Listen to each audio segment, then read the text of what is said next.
Dala ng matibay na hangarin na talikuran ang armadong pakikibaka, pusang loob na sumuko sa mga otoridad ang isang miyembro ng Communist Terrorist Group sa lalawigan ng Eastern Samar. Patuloy naman ang panawagan ng mga otoridad sa mga natitira pang kasapi ng rebeldeng grupo na magbalik loob sa pamahalaan at makiisa sa adhikain para sa kapayapaan at kaunlaran ng bansa. Patrolwoman Camberley Flores sa report.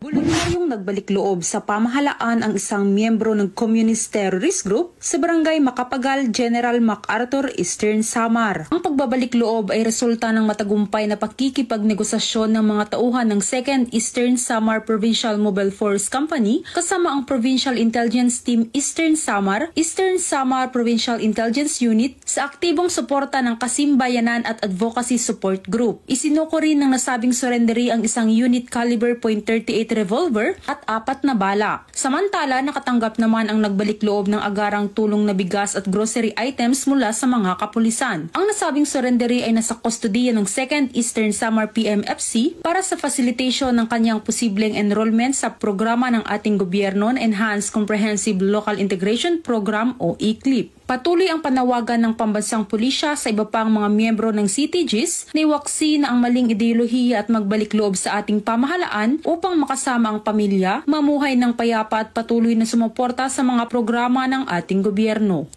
Mula dito sa Eastern Visayas, ako ang inyong PNN correspondent, Patrolwoman Flores, alagad ng batas, tagataguyod ng Balitang Pulis.